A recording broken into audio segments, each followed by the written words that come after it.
capítulo 1, versículos 26 al 38, dice la palabra de Dios.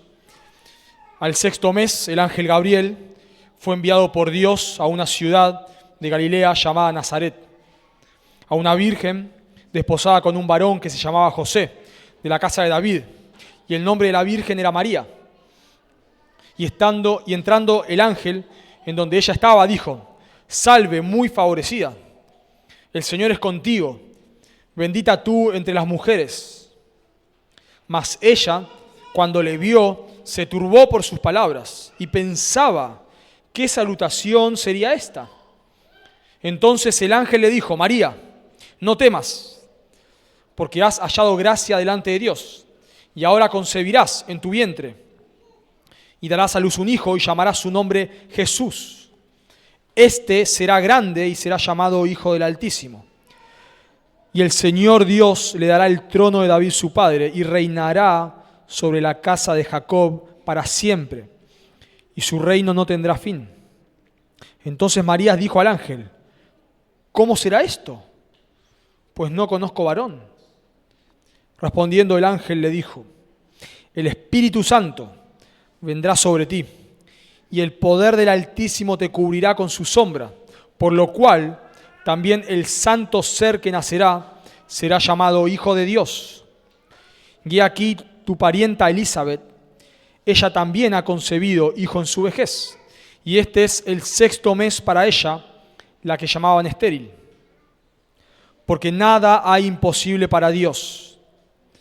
Entonces María dijo: He aquí la sierva del Señor, hágase conmigo conforme a tu palabra.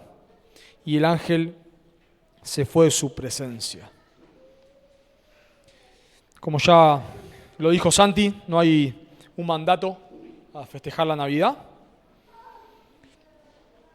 Hay una discusión cada vez más grande sobre la fecha de Navidad y que era el Dios no sé qué, que se festeja, etcétera, etcétera. Y que ahora se dice que los cristianos no deberíamos festejar la Navidad el 25 de diciembre. Bueno, no le encontramos mucho sentido a esa discusión. La realidad es que si bien es verdad que es muy probable que Jesús no haya nacido un 25 de diciembre, eso sí es verdad, tampoco sabemos con exactitud la fecha, pero sí es un buen momento, es una fecha que se ha puesto socialmente y es un buen momento para recordar la Navidad, recordar algo maravilloso que cantamos, que el Dios eterno entró en el tiempo, que el inmortal tomó mortalidad, que el invisible se hizo visible, que aquel que habita en luz inaccesible vivió entre nosotros. Bueno, eso es impresionante, no lo podemos comprender. Dios se humanó, Dios agregó humanidad a su divinidad sin dejar de ser Dios, por supuesto. Bueno, es lindo, por supuesto, meditar en este momento, en este día y en estos días sobre la encarnación, pero también pensando en este texto, en un sentido, no estamos predicando sobre el nacimiento de Jesús hoy, sino sobre su concepción, si lo habrán notado. Y es lindo poder meditar en la encarnación, pero no solamente meditar en que Dios se hizo hombre, sino también meditar en todo lo que rodea a que Dios se haya hecho hombre. Cuando nosotros leemos los evangelios, hay dos evangelios que no narran mucho sobre el nacimiento de Jesús ni su concepción. Uno es el evangelio de Juan. El evangelio de Juan sí enfatiza mucho la encarnación, casi que es lo único que le importa a Juan mostrar de Jesús en sus inicios, digamos, de su encarnación.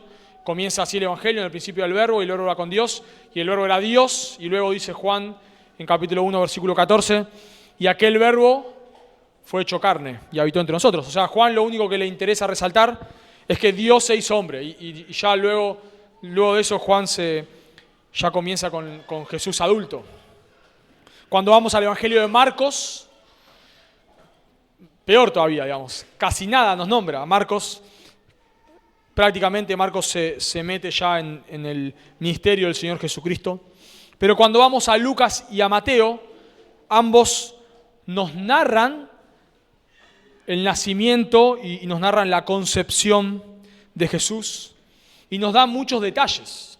Y a través de los detalles, tanto Mateo como Lucas quieren darnos enseñanza. Cuando nosotros leemos la narrativa en las Escrituras, la narrativa tiene el objetivo de enseñarnos a través de una verdad histórica proposiciones teológicas, digamos. O sea, Dios se hizo hombre, eso sería una proposición teológica. Bueno, ahora Mateo y Lucas nos narran cómo es esto, y a través de esta narración, de esta historia, verídica, ¿no? Por supuesto, nos dan esta enseñanza teológica de que Dios se hizo hombre. Y cuando vemos ya puntualmente el Evangelio de Lucas, Lucas quiere mostrarnos en su Evangelio el plan de Dios, el cumplimiento del plan de Dios. O sea, el objetivo, así como Mateo tiene el objetivo de mostrarnos que Dios, digamos que el Mesías es el cumplimiento del Antiguo Testamento, y todo el tiempo Mateo usa la frase, como está escrito. Como está escrito, como está escrito, como está escrito, como está escrito. Todo el tiempo quiere mostrar que Jesús es el rey de los judíos prometido en el Antiguo Testamento. Bueno, Lucas quiere mostrarnos que Jesús viene a cumplir el plan de Dios prometido en el Antiguo Testamento. Dicen dos escritores, Carson y Moore, en una introducción al Nuevo Testamento, ellos dicen: el cumplimiento del plan de Dios es el marco o estructura general del Evangelio de Lucas. El objetivo de ese plan, del plan de Dios, es traer al mundo salvación. Así que Lucas quiere mostrarnos, a través de la concepción de Jesús y luego su nacimiento, que el plan de Dios se está llevando a cabo. O sea, el nacimiento de Jesús tiene que ver con el plan de Dios. No es que de la nada, digamos, Jesús nunca se habló y de la nada Dios se hizo hombre. No. Cuando Jesús viene a esta tierra, cuando Dios se hace hombre, lo que está haciendo es cumpliendo el plan de Dios. Así que vamos a ver esta mañana que la Navidad nos enseña justamente que Dios está llevando a cabo su plan. La Navidad nos enseña que Dios está llevando a cabo su plan. Y por eso a medida que estudiamos el texto y vemos la concepción de Jesús, no solamente nos vamos a enfocar en su encarnación, sino que nos vamos a enfocar en que Dios está cumpliendo su plan, lo cual es mucho más amplio.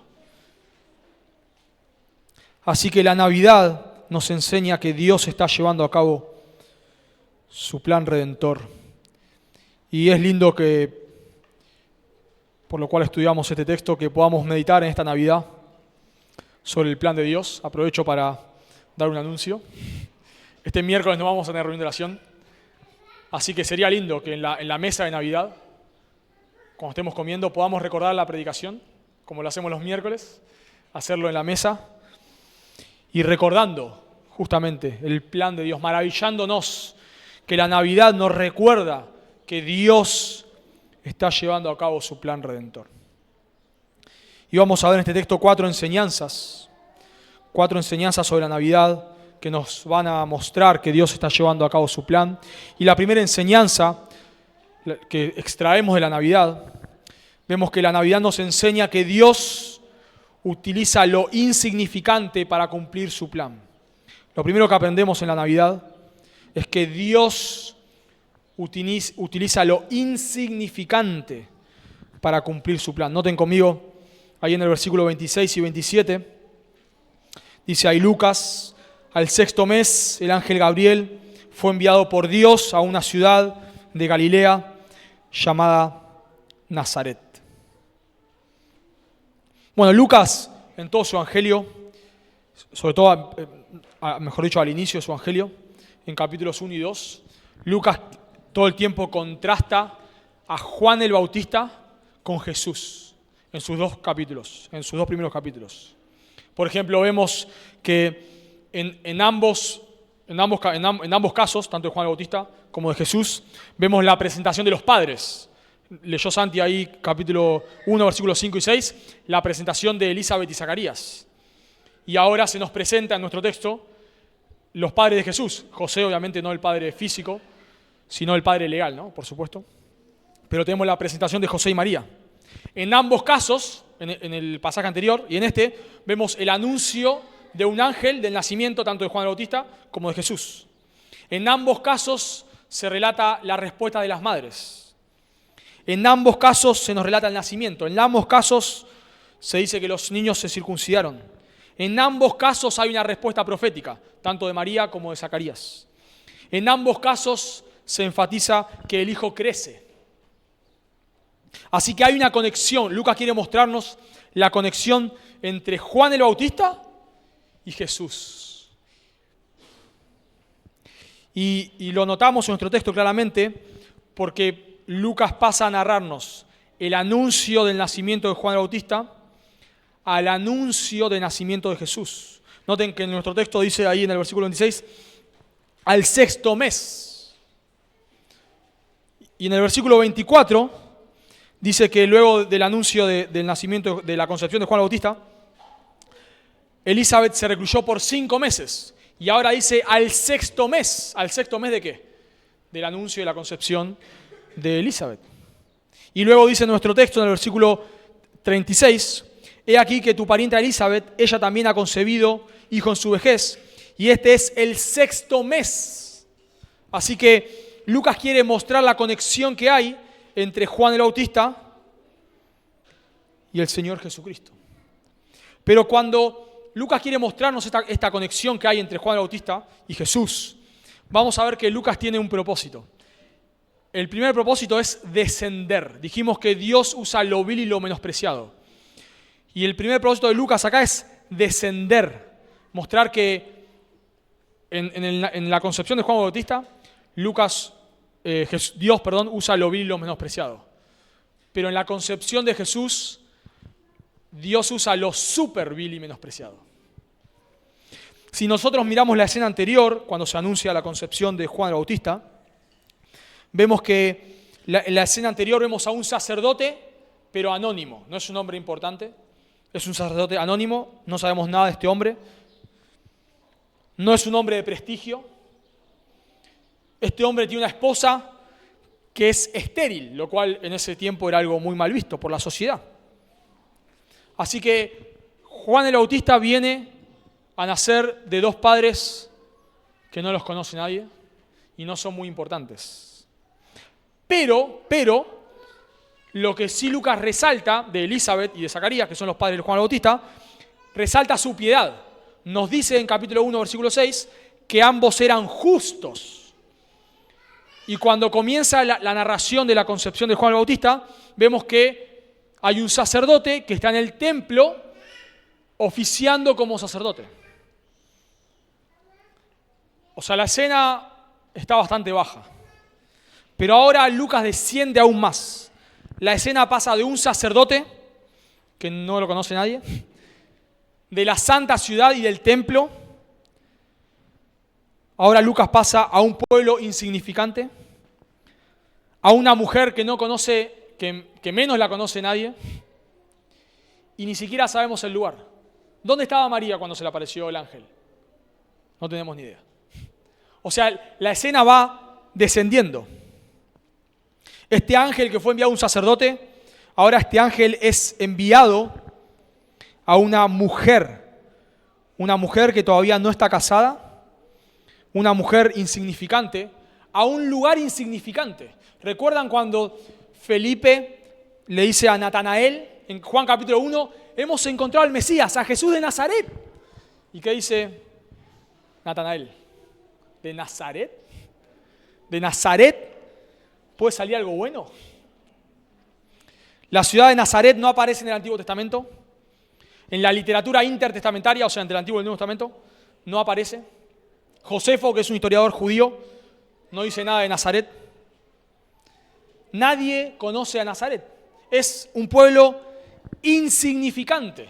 O sea, Lucas pasa del templo y la santa ciudad a Nazaret. Pero noten que Lucas pasa de un sacerdote a una virgen desposada con un varón que se llamaba José. Esta virgen se llamaba María, pero nadie la conoce. Pasa de un sacerdote a una mujer que se calcula que María tendría unos 14 años. Así que acá tenemos a una don nadie utilizada por Dios para atraer a su hijo. Impresionante. Dios usa acá, si Dios usó lo insignificante para que venga Juan el Bautista, acá Dios usa lo súper insignificante. En el caso de María, en el caso de Elizabeth y Zacarías, ellos estuvieron orando por un hijo. No sé si en ese momento estaban orando, pero oraron por un hijo. María no estaba orando por ningún hijo, si era virgen.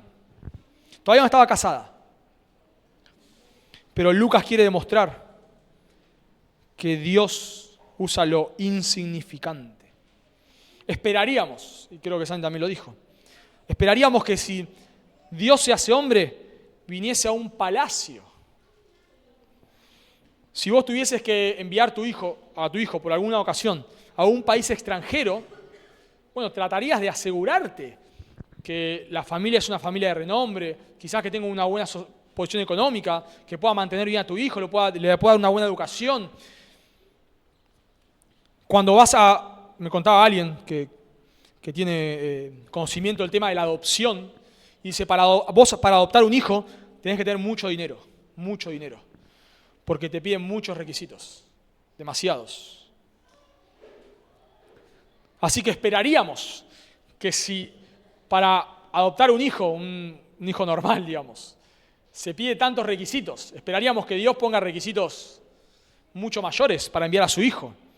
Que por lo menos el padre legal de Jesús sea un rey, un emperador, por lo menos alguien de la corte, alguien por lo menos de la élite de los judíos. Esperaríamos que tenga una buena posición económica, esperaríamos que naciera en un palacio, esperaríamos que cuando Jesús nazca salgan los carros por toda Jerusalén, por todo el imperio romano, a decir que ha nacido el rey de los judíos. Pero nada de eso vemos. Dios envía su hijo, va a enviar a su hijo, usando a una mujer insignificante que habita en una ciudad insignificante. Y ese no solamente es el plan de Dios acá, siempre ha sido el plan de Dios. El padre de la nación de Israel, su esposa era estéril. El rey más importante de la nación de Israel ni estaba presente cuando Samuel lo va a buscar. Dios transformó el mundo por medio de 12 pescadores, sin letras. El plan de Dios siempre ha sido usar lo vil y lo menospreciado. Dice en 1 Corintios 1:27, sino que lo necio del mundo escogió Dios para avergonzar a los sabios, y lo vil del mundo escogió Dios para avergonzar a lo fuerte. Y lo vil del mundo y lo menospreciado escogió Dios, y lo que no es, para deshacer lo que es, a fin de que nadie se jacte en su presencia. Ese ha sido el plan de Dios. Nosotros pensamos, bueno, si Messi se convertiría, sería una cosa impresionante. La gente se convertiría en masa. Pero no ha sido el plan de Dios salvar a muchas. Sí ha habido personas así, pero no ha sido el plan de Dios salvar a muchas personas así. Si se convertiría tal famoso, seguramente se salvarían miles de personas. Pero Dios no lo necesita.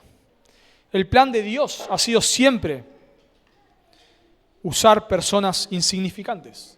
En lo normal, obviamente que ha habido personas importantes, pero en lo normal ha sido llevar a cabo su plan por personas insignificantes. Y eso nos quiere mostrar Lucas. Dios, noten esto, Dios va a salvar a los pecadores por medio de su Hijo muriendo en debilidad.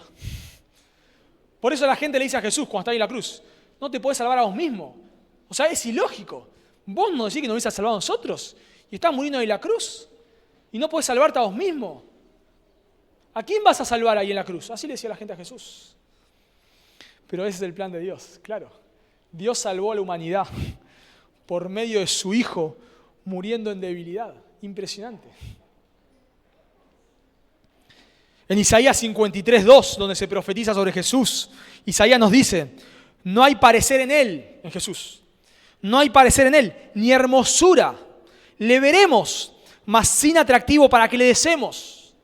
La gente veía a Jesús, nosotros hoy vemos la serie, lo que sea, vemos a Jesús que le brilla la cara y con la aureola, ¿se llama?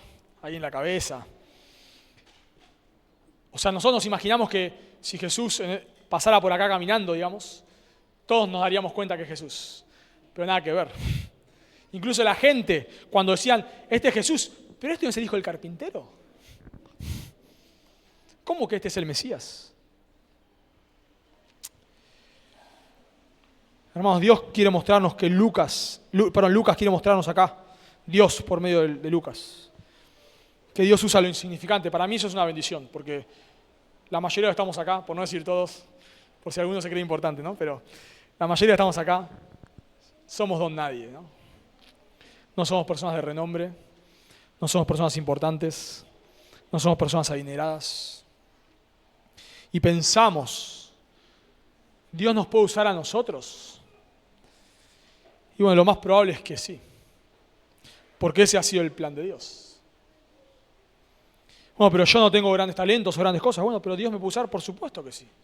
Si Dios decidió traer a su Hijo, o sea, el evento más importante, acá estamos frente al evento más importante de la historia, más que ganar un mundial, más que, no sé, que el cumplimiento de no sé cuántos años de la nación, más que la, no sé, la venida de la democracia, que la independencia, más importante que todo. Este es el evento más importante de la historia y sucede en un pueblito que no conoce nadie, con una mujer que no conoce nadie. Maravilloso. Hermoso pensar que Dios nos puede usar a nosotros que no nos conoce nadie. Por lo tanto, cuando a veces uno dice, no, pero Dios me va a usar a mí si yo soy un miserable. Sí, sos un miserable. Igual que yo, pero justamente por eso. Por eso Dios nos puede usar, porque somos miserables. Y Dios ha decidido cumplir su plan por medio de personas miserables como nosotros. Así que vemos en primer lugar que Dios utiliza lo insignificante, en este caso una mujer insignificante, para cumplir su plan de traer a su Hijo al mundo, a la persona más importante. En segundo lugar, la segunda enseñanza sobre la Navidad que podemos extraer de este texto es que Dios toma la iniciativa para cumplir su plan. Dios toma la iniciativa. No solamente Dios usa personas insignificantes, sino que es Dios tomando la iniciativa. Noten conmigo versículos 28 y 29, dice ahí versículo 28. Y entrando el ángel en donde ella estaba, dijo, salve muy favorecida, el Señor es contigo, bendita tú entre las mujeres. Ya vimos en el versículo anterior que Dios toma la iniciativa porque dice que al sexto mes el ángel Gabriel fue enviado por Dios. Fue enviado por Dios. O sea, Dios toma la iniciativa de enviar a su ángel a María para anunciar la concepción de Jesús. Y acá lo vemos nuevamente que Dios toma la iniciativa por la palabra ahí, muy favorecida. La palabra muy favorecida quiere decir alguien a quien Dios le concede gracia. Alguien a quien Dios, muy agraciada, podríamos decir también, ¿no? Alguien a quien Dios le concede gracia. O sea, Lucas quiere demostrar no solamente que Dios envía a su ángel, sino que ¿por qué Dios elige a María? Bueno, un católico te dirá, porque María, Pero acá Lucas nos quiere demostrar que Dios elige a María por gracia. ¿Había algo especial en María? No. Nada especial en María. María muestra la gracia de Dios. Cuando el ángel es enviado a Zacarías lo llama por su nombre. Zacarías, no temas. Pero cuando el ángel es enviado a María, no la llama por su nombre, la llama muy favorecida, lo cual quiere resaltar la gracia de Dios. Leemos, para enfatizar más esto, Lucas nos dice en el versículo 30, noten conmigo ahí en el versículo 30, María, no temas, porque has hallado gracia delante de Dios. O sea, si no quedó claro con la palabra muy favorecida, ahora explícitamente el ángel le dice, ¿por qué María es elegida para esto? ¿Cuál es el motivo? Porque halló gracia. Y esta frase nos recuerda algo, por supuesto. Génesis 6:8. Pero Noé halló gracia. A veces leemos en los libros, sobre todo infantiles, ¿no? Pero Noé era una persona buena, dicen. No era una persona buena. Noé halló gracia delante de Dios. Y María halló gracia delante de Dios. Justamente, ¿la gracia qué es? ¿Qué es la gracia? ¿Un mérito que vos hiciste? No. La gracia es algo que no mereces. Dios te da algo que no mereces. Entonces, si el ángel le llama a María muy favorecida, o sea, Dios te concedió gracia, y después le dice en el versículo 30, has hallado gracia, no le dice, María, has sido una persona muy buena. Has sido una persona muy buena, así que por eso Dios te eligió. Dios vio algo especial en vos, María. No. Gracia. Punto final. ¿Por qué María? Gracia. Dios toma la iniciativa. Eso enfatiza la gracia. La gracia de Dios enfatiza que Dios toma la iniciativa. Porque si nosotros tomáramos la iniciativa, entonces ya no sería tanta gracia. Yo hice algo. Yo di un primer paso, lo que fuere. Pero la gracia enfatiza, yo no hago nada. Dios me da algo. Y todo el tiempo Lucas acá quiere resaltar que la iniciativa es de Dios. En el versículo 26 dice que Dios envía al ángel. Acá le dice que es muy favorecida. En el versículo 30 dice que ella halló gracia. Pero además le dice el ángel a María, el Señor es contigo. Esta frase, el Señor es contigo, así como has hallado gracia, nos recuerda a Noé. El Señor es contigo es una frase que se usa para decir que Dios te va a usar para algo especial. Se usa bastante, o algunas veces en el Antiguo Testamento. Por ejemplo, con Gedeón, el ángel de Jehová, Jesucristo preencarnado, el ángel de Jehová se le aparece a Gedeón y le dice, Jehová está contigo, varón esforzado y valiente. Jehová está contigo. La expresión Jehová está contigo es Dios te va a usar para algo. Dice un escritor en el Antiguo Testamento, cuando Dios está con alguien, ¿no? Con Israel o con un individuo escogido, es una alusión no solo a su protección, sino también a la tarea que está por venir.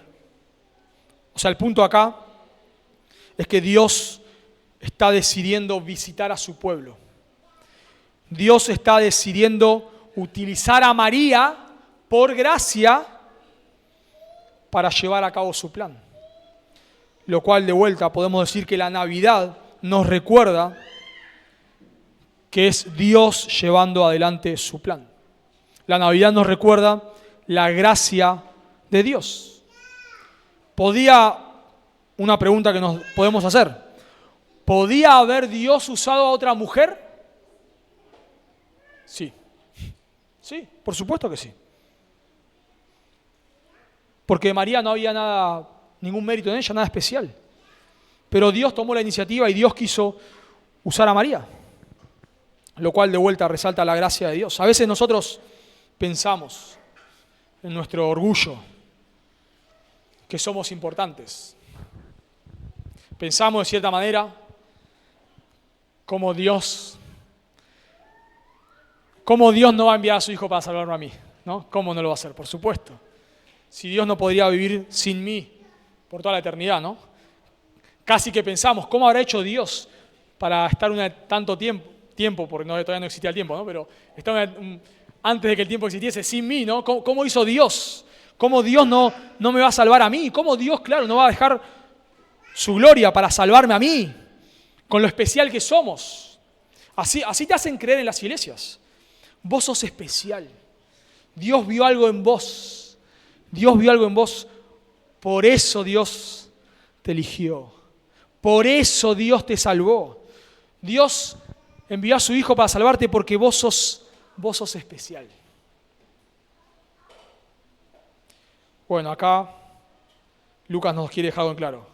María no es especial, Zacarías no es especial, Elizabeth no es especial, David no es especial, Abraham no es especial, vos no sos especial y yo no soy especial. Nadie es especial acá. Dios quiso enviar a su Hijo para salvar pecadores por su libre voluntad, por su libre gracia, por su amor infinito. No hay nada en nosotros que motivara a Dios a amarnos. No hay nada en nosotros que motivara a Dios a amarnos. Nos motiva a veces a amar a un niño cuando nos hace un pucherito, nos da ternura y nos incita a amarlo o a amarla. Bueno, no había nada en nosotros que incitara a Dios a amarnos. Su libre gracia, su libre amor. La Biblia dice que Dios es muy puro de ojos para ver el mal. En realidad lo que nosotros le causamos a Dios es repugnancia. Dios está airado contra el pecador, dice el Salmo 5:5. Dice Génesis 6 que Dios ve al hombre y el corazón del hombre está inclinado a hacer de continuo solamente el mal. Lo que deberíamos causarle a Dios es repugnancia por nuestro pecado, no ternura.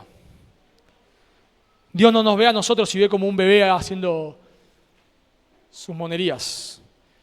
Dios nos ve a nosotros y nos ve como asesinos, adúlteros, blasfemos. Eso no nos da ternura. Pero Dios, en su libre voluntad, en su libre gracia, ha querido salvarnos. Y eso es lo que enfatiza acá, la gracia de Dios. Y noten lo que dice el versículo 29. Mas ella, cuando le vio, se turbó por sus palabras y pensaba, ¿qué salutación sería esta? Ya usó una palabra similar, se turbó, en 1:12, cuando habla de Zacarías, que Zacarías se turbó. Y acá en español la traduce igual, de la misma manera, se turbó, pero es otra palabra que tiene una preposición adelante, que lo podríamos traducir así nosotros, se perturbó. O sea, es como más todavía, ¿no? Podríamos decir, cuando Zacarías ve al ángel, se turba, pero acá María se perturba, como más intenso. Y me encanta porque, ¿por qué se turba María? ¿O por qué se perturba? Ahí está en el texto, claramente expresado. Por las palabras. Por las palabras. ¿Por qué se turba Zacarías? Por el ángel. Y yo haría lo mismo. Y quizás María también se turbó por el ángel. Pero no nombra acá nada de eso. ¿Por qué se perturba? Por las palabras. Y dice que pensaba, noten ahí en el texto, que pensaba qué salutación sería esta. La idea de pensar ahí es como tener una conversación con vos mismo, como a veces nos pasa a nosotros, ¿no? No, pero esto no es así, pero ¿por qué me dijo tal cosa? ¿Habrá sido por esto? No, por esto no puede ser. No, sí, pero seguramente estás ahí hablando como un loco, ¿no? Hablando con vos mismo, tratando de razonar. Estás teniendo una conversación porque querés razonar. María acá está razonando. ¿Por qué el ángel me dice así? Dice un comentarista, Craig Kinner, dice, los saludos, como salve acá, eran normales, pero el rango y la posición dentro de la sociedad determinaba a quiénes se debía saludar y con cuáles palabras. O sea, se saludaba a la gente como salve, pero no a cualquier persona, a personas de rango. Y luego dice Craig Kinner, como mujer y como joven, de tal vez 12 o 14 años, soltera, María prácticamente no tenía ninguna posición social. O sea, no tenía por qué el ángel saludarla con salve. Pero continúa Craig Kinner. Ni el título, muy favorecida o muy agradecida, ni la persona, el Señor está contigo, eran tradicionales en los saludos, aunque hubiera sido una persona de posición. O sea, la expresión salve para personas importantes, pero muy favorecida para nadie. Entonces, María está pensando, ¿por qué me dice así? Imagínate esta escena. Alguien te toca la puerta, vos la abrís, hola, ¿sí, qué tal? Y te dice la persona, al fin conozco a la persona más importante de Argentina. La persona que va a hacer grandes cosas por esta nación. Le falló el GPS, se quedó sin wifi y lo mandó a cualquier lado. Decís, ¿qué me está diciendo esta persona? A mí, la persona más importante de Argentina, apenas mi mamá me reconoce. ¿Qué me está diciendo? Eso diríamos nosotros. Bueno, esto es lo que está diciendo María acá. ¿Qué me está diciendo este ángel? Que Dios está conmigo, muy favorecida, que Dios me va a usar para algo especial.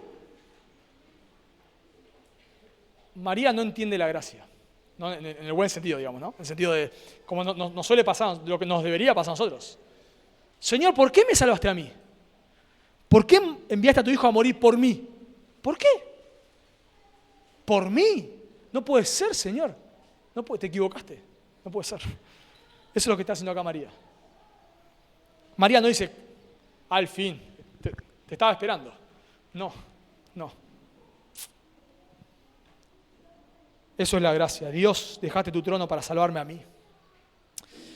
Así que la primera enseñanza que extraemos de la Navidad es que Dios utiliza lo insignificante, ¿no?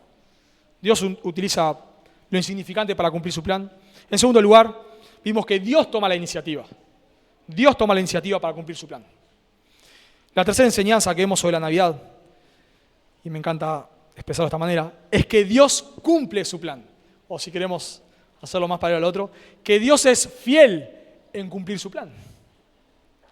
Y acá viene, esta es la carne de todo el texto, ¿no? O sea, lo otro es contexto. Acá viene la carne, acá viene lo importante, el anuncio.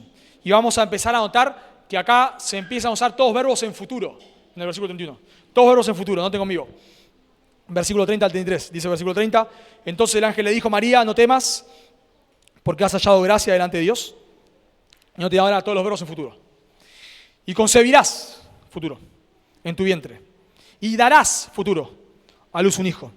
Y llamarás, futuro, su nombre es Jesús. Este será, futuro, grande. Y será, futuro, llamado Hijo del Altísimo. Y el Señor Dios le dará, futuro, el trono de David su padre. Y reinará, futuro, sobre la casa de Jacob para siempre. Y su reino no tendrá, futuro, fin. Y me encanta, dijimos cuando empezamos que Lucas empieza a descender, ¿no? Dijimos de la santa ciudad, de un sacerdote, de la santa ciudad del templo, a una mujer sin importancia, a una ciudad sin importancia, ni sabemos el lugar. Pero ahora la escena me encanta. Ahora la escena empieza a ascender.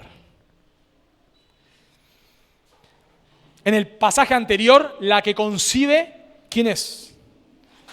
Una mujer estéril. Algo difícil, pero que ya ha sucedido. Pero acá la que concede es una mujer que no conoció varón. Imposible. Esto no es difícil, esto es imposible. Juan, según Lucas 1:76, Juan será profeta del Altísimo. Pero Jesús en el versículo 32 es el Hijo del Altísimo. Juan viene a preparar el camino, pero Jesús viene a transitar el camino y luego dice que Él mismo es el camino. Juan Bautista será grande delante de Dios, 1:15. Pero Jesús será grande. Ahora empieza a ascender la escena. Pasa quizás del profeta más importante de la historia, Juan el Bautista, como dice Jesús, que no hubo nadie como él, a la persona más importante. El Hijo de Dios, Dios hecho hombre. La expresión será grande es una referencia a su divinidad. En Deuteronomio 10:17 se usa esta expresión será grande para hablar, o la palabra grande, para hablar de Dios. Dice, porque Jehová vuestro Dios es Dios de dioses y Señor de señores. Dios grande, Dios grande. Y acá dice, será grande. Será Hijo del Altísimo. La referencia a Hijo del Altísimo o Hijo de Dios es una referencia a su divinidad. ¿Recuerdan en Juan 5:18 dice que los judíos querían, Juan 5:18, que los judíos querían matar a Jesús porque Jesús llamaba a Dios su propio Padre, haciéndose igual a Dios. O sea, los judíos entendían que cuando Jesús se llamaba Hijo de Dios, se estaba diciendo que Él era igual a Dios. ¿Quién puede ser igual a Dios? Solo Dios, ¿no? Como la famosa pregunta, ¿qué es más parecido a Dios? ¿Un gusano o un ángel? Ninguna de las dos. Porque Dios es único. Dios es único, no hay nadie como Dios. La única persona, el único que puede ser igual a Dios es Dios mismo. Así que cuando dice que será Hijo del Altísimo, está diciendo que es Dios hecho hombre. Increíble. El Dios eterno venía a este mundo como un bebé.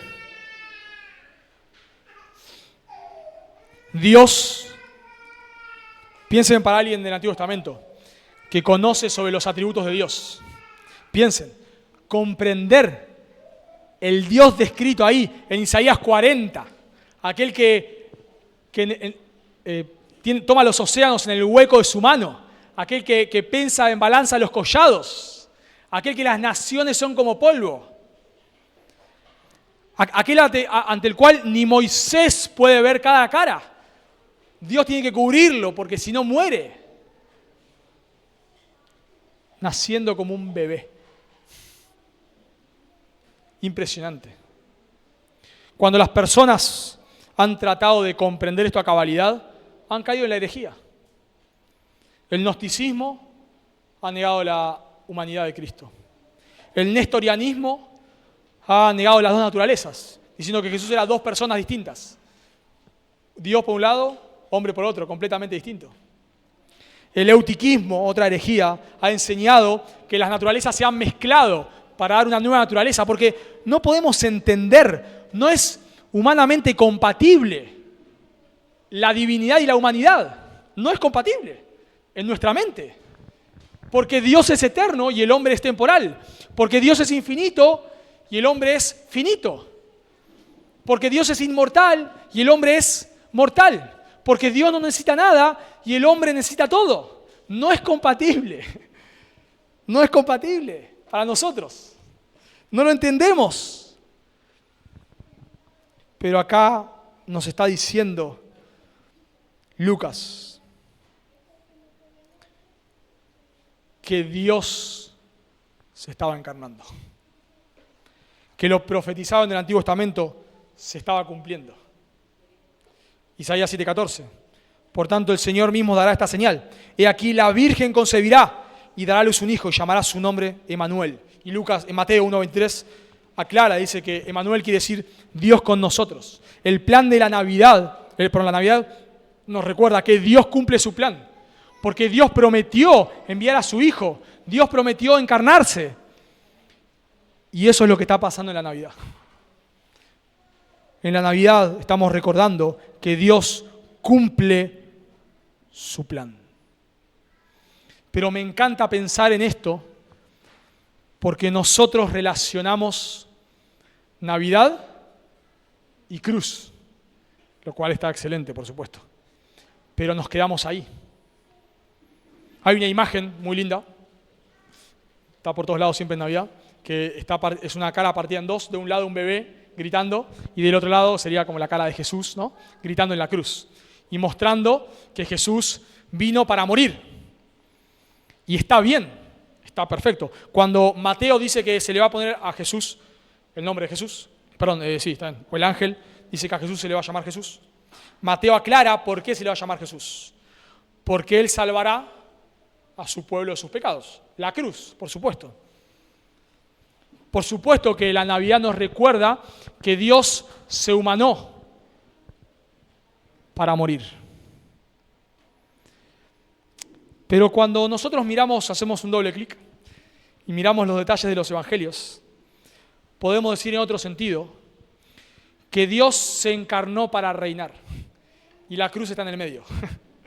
Dios se encarnó para reinar y la cruz está en el medio. Noten el versículo ahí 32. El Señor Dios le dará el trono de David su padre y reinará sobre la casa de Jacob para siempre, y su reino no tendrá fin. En un sentido, podemos decir que la cruz es la mitad del camino. Jesús se encarnó para reinar, pero era necesario que muriese primero, por supuesto. Pero el nacimiento de Jesús se asocia con su reinado. Y noten acá que se relaciona con David. ¿Por qué se relaciona con David? Por la promesa del pacto de David y con 2 de Samuel 7, 12 al 16. Solo les leo el último versículo. Y será afirmada tu casa, le dice Dios a David. Y será afirmada tu casa es tu descendencia. Y será afirmada tu casa y tu reino para siempre delante de tu rostro. Y tu trono será estable eternamente. En el pacto davídico hay una promesa. Hay un futuro hijo de David, que no es Salomón, que va a reinar eternamente. Y luego Isaías nos dice en Isaías 9:6 que este hijo será llamado admirable consejero, Dios fuerte, Padre eterno, príncipe de paz. Y luego nos dice Isaías 9:7, lo dilatado de su imperio y la paz no tendrán límite. Sobre el trono de David y sobre su reino, disponiéndolo y confirmándolo en juicio y en justicia desde ahora y para siempre. Jesús vino a reinar. Hermoso. Jesús vino a reinar, dice nuestro texto, sobre la casa de David. Por eso cuando habla de José, que es un don nadie, pero nos aclara, José es de la casa de David, aunque José no es el padre físico de Jesús, es el padre legal. La casa de Jacob es una referencia a Israel. Así que la Navidad nos recuerda que Dios cumple su plan, pero que todavía hay parte que debe cumplirse. Porque este hijo todavía no reina sobre el trono de David. Claro que está reinando, por supuesto que sí. En un sentido, él está reinando, pero en otro sentido, no todos sus enemigos han sido puestos por estrado de sus pies. No, todavía no. Jesús no está reinando desde el trono de David. Así que me encanta que podamos, no sé si lo han hecho, para mí ha sido precioso verlo en este texto. Nosotros tenemos que relacionar la Navidad con el reino. ¿Por qué eso hacen los evangelistas? ¿Qué preguntan los magos cuando van a investigar por Jesús? ¿Ha nacido el rey? ¿Ha nacido el rey de los judíos? Porque Jesús ha venido a reinar. La cruz es una fiesta fundamental, porque nadie puede entrar en este reino con sus pecados. Si Jesús no muere en la cruz y no resucita, ninguno entra al reino, nadie. Porque nadie va a entrar con sus pecados a este reino. Y todos somos pecadores. Y la única manera de que nuestros pecados sean perdonados es que alguien pague por nuestros pecados. Así que para entrar en este reino, Jesús tiene que nacer y morir en una cruz y recibir la ira que nosotros merecemos. Pero ahí no termina el plan. La Navidad nos recuerda que Dios cumple su plan, pero estamos a mitad de camino. Estamos a mitad de camino. Este rey que vino como un bebé a morir, ahora va a volver porque resucitó y ascendió a los cielos. Y va a volver, pero ya no como un bebé a morir en una cruz.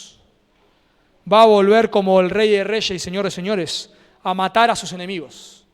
Y suena fuerte, pero es lo que nos dice Apocalipsis 19, que Él matará a sus enemigos con la espada de su boca. En la batalla de Armagedón se los llamará a las aves a comer carne hasta saciarse por toda la gente que morirá, que Jesús mismo matará por haberle rechazado. Así que la Navidad nos recuerda que Dios cumple su plan.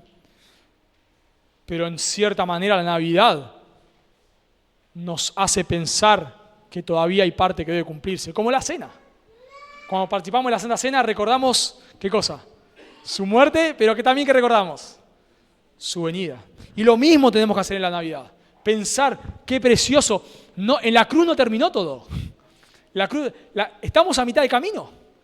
Aguardamos al Rey que va a venir a reinar en esta tierra y se va a sentar sobre el trono de David. Aguardamos un reino hermoso que no tendrá, que su paz no tendrá fin. ¿Se imaginan eso? Con las guerras que escuchamos hoy, las muertes. Un reino de santidad en un mundo donde abunda el pecado hoy. Así que decimos que la Navidad nos recuerda que Dios utiliza lo insignificante para cumplir su plan. La Navidad nos recuerda que Dios toma la iniciativa para cumplir su plan. La Navidad nos recuerda que Dios cumple su plan y no falla. Y en cuarto y último lugar, la Navidad nos recuerda que debemos someternos a su plan. La Navidad nos recuerda que debemos someternos a su plan. Noten versículo 34. Entonces María le dijo al ángel, ¿cómo será esto? Pues no conozco varón. Zacarías también hizo una pregunta antes, ¿recordarán? Lo leyó Santi y se quedó mudo. Se quedó mudo por incredulidad. Ahí en versículos 18 al 20. Pero acá parece que la pregunta de María no tiene que ver con incredulidad. Cuando nosotros miramos en el Antiguo Testamento, lo que Dios le dice a Zacarías por medio de Gabriel, del ángel Gabriel, es algo que ya sucedió en el Antiguo Testamento. Ya hubo mujeres estériles que concibieron. Tenemos el caso de Ana, tenemos el caso de Rebeca, tenemos el caso de la esposa de Manoa, que es la mamá son los padres de Sansón. Ya tenemos mujeres estériles que han concebido. Tenemos mujeres estériles que han concebido en su vejez. ¿Quién? Sara, la madre de la nación de Israel.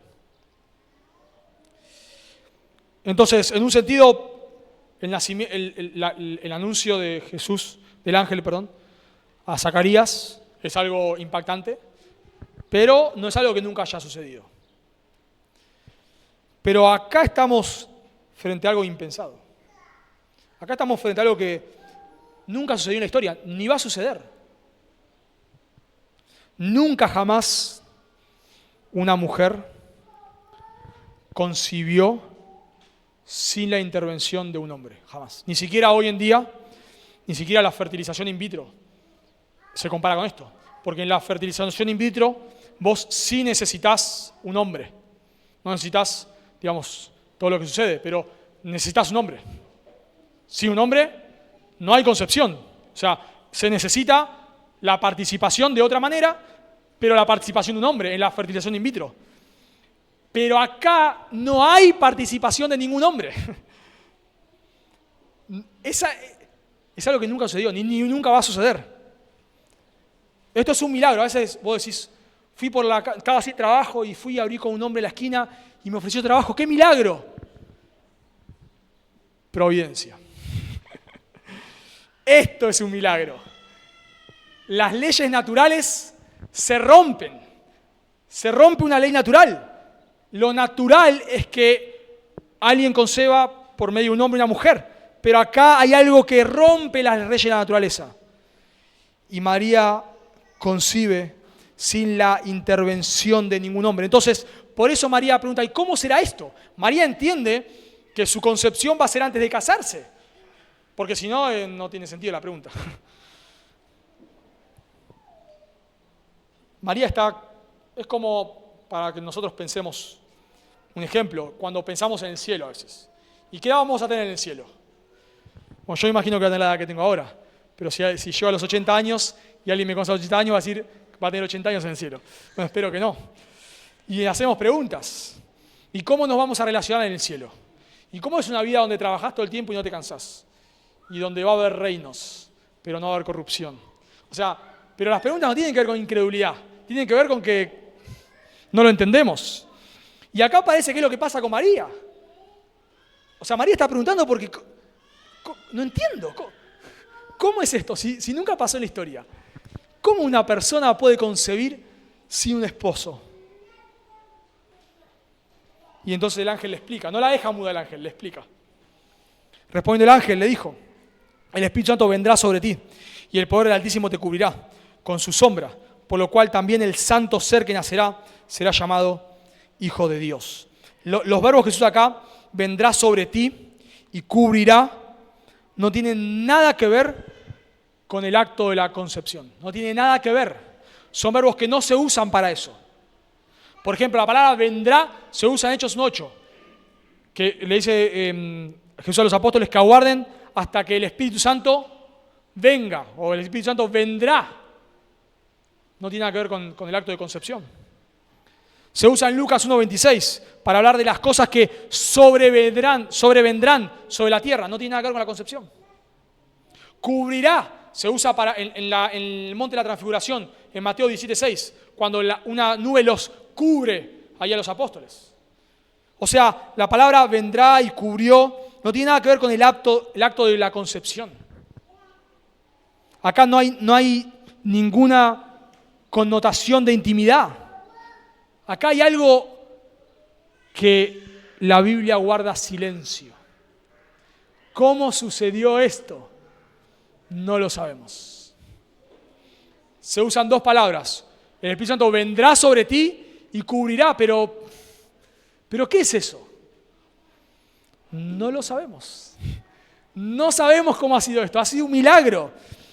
Y así como no podemos comprender cómo las dos naturalezas, humana y divina, están en una persona, sin mezclarse ni separarse, no podemos comprender cómo es que alguien concibe de esta manera.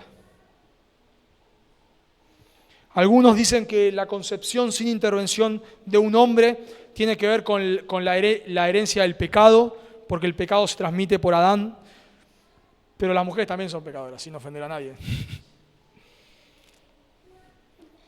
Amén, dijo ahí un esposo, no.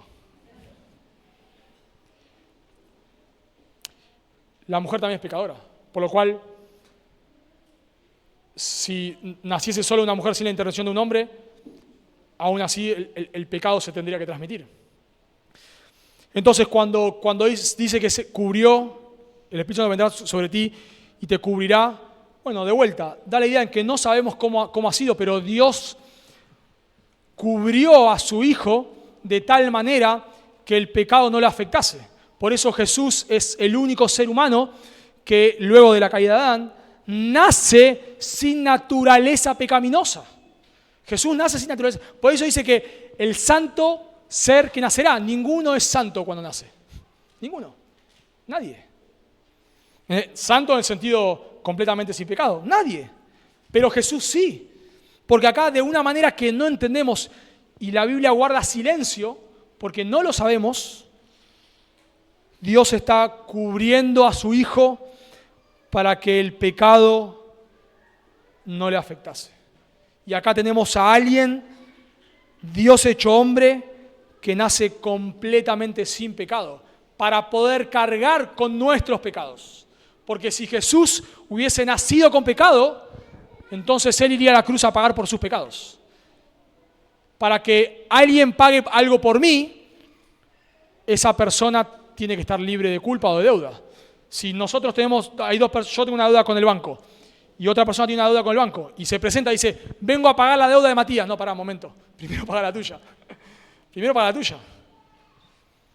Vos tenés que estar sin culpa, sin deuda. Bueno, Jesús, es necesario que Jesús no tenga pecado para que Él pueda cargar con nuestros pecados. Entonces, de una manera milagrosa que no entendemos, Dios está cubriendo a su Hijo, está haciendo que su Hijo sea concebido de manera milagrosa y cubierto para que el pecado no le afecte. Y acá tenemos a Jesús que nace sin pecado, para morir por nuestros pecados. Muchos teólogos hablan de que si nosotros queremos saber cómo es realmente un ser humano, tenemos que mirar a Jesús.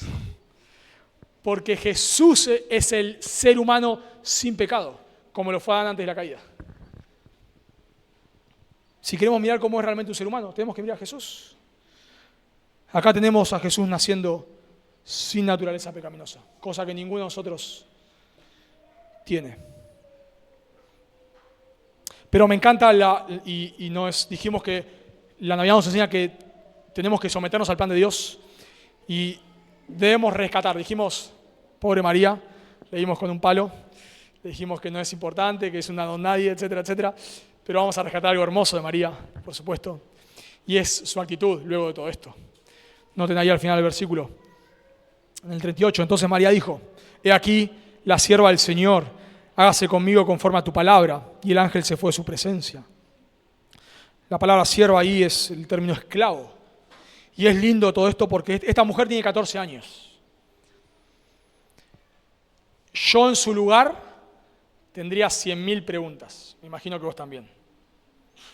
Una es, me van a apedrear. Me van a apedrear. ¿Cómo le explico a alguien que yo no cometí inmoralidad? ¿Cómo se lo explico? ¿Cómo hago? ¿Qué ejemplo bíblico le cito? Bueno, obviamente Isaías 7:14, ¿no? Pero ¿qué ejemplo bíblico le cito? No tengo. Cuando Jesús discute con los fariseos, ahí en Juan 8:41, los fariseos le dicen entre líneas a Jesús que él es hijo de fornicación. Cuando Jesús le dice, ustedes son esclavos del pecado, ustedes son hijos del diablo, nosotros no somos hijos de fornicación. Quedando a entender que claro, que Jesús es hijo de fornicación. Cuando José se entera de la concepción, la quiere dejar a María en secreto. Porque lo que piensa este hombre, esta mujer me engañó. Porque no hay otra explicación humana. No hay. ¿Cómo lo explicás? Pero me encanta porque ella se somete. Está bien, Señor. Y acá Lucas nos dice que el ángel se fue, lo cual no es un detalle menor. Porque Lucas acá nos dice que el ángel se fue para mostrarnos que no hay más revelación. Ya está, no hay más explicación. Eso es todo lo que, María, esto es todo lo que tienes que saber. Punto final.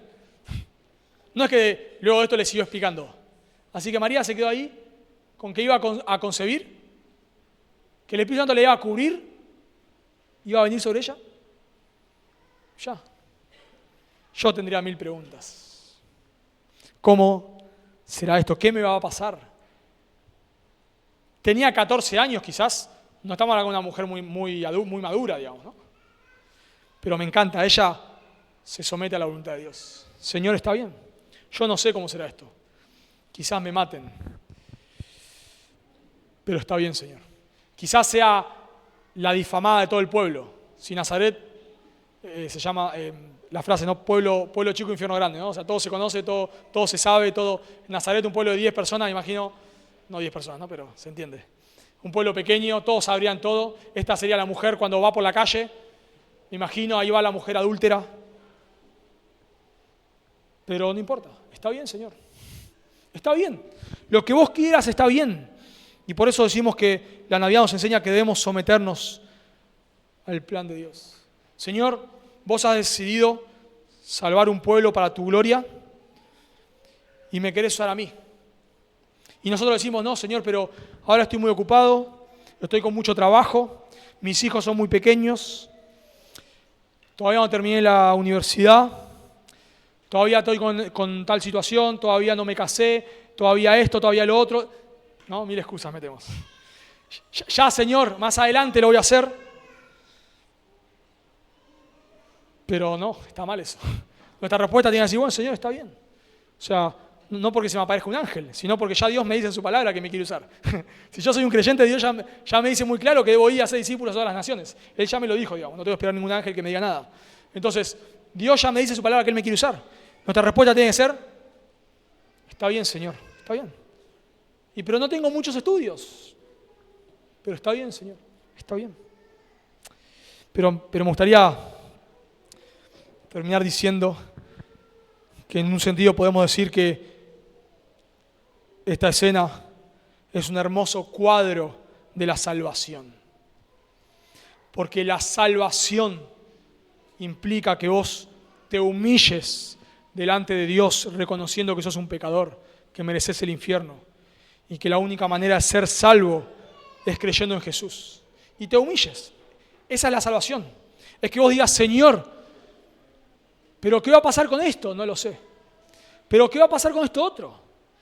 ¿Pero cómo es que yo soy salvo creyendo en alguien que murió hace 2000 años en una cruz y que resucitó al tercer día que no lo vi? ¿Cómo es eso? No lo sé. pero tu palabra me dice que esto es así. Y lo creo. Y está bien. Y me someto. ¿Y qué va a pasar con la pareja que tenga? La tengo que dejar. ¿Y qué va a pasar con mi esposa o mi esposo que no es creyente? ¿Y qué va a pasar con mis hijos? ¿Y qué va a pasar con mi trabajo que es ilegal? No lo sé, pero está bien, Señor. Entiendo que soy un pecador. Entiendo que vos me mandás que yo me arrepienta y crea en tu Hijo. Y está bien, Señor. No entiendo, hay muchas cosas que no entiendo. Pero está bien, Señor. Está bien. Si la manera de ser salvo es creyendo en tu Hijo, está bien, Señor, me arrepiento. Está bien, creo. Está bien, Señor. Tené misericordia. Sálvame.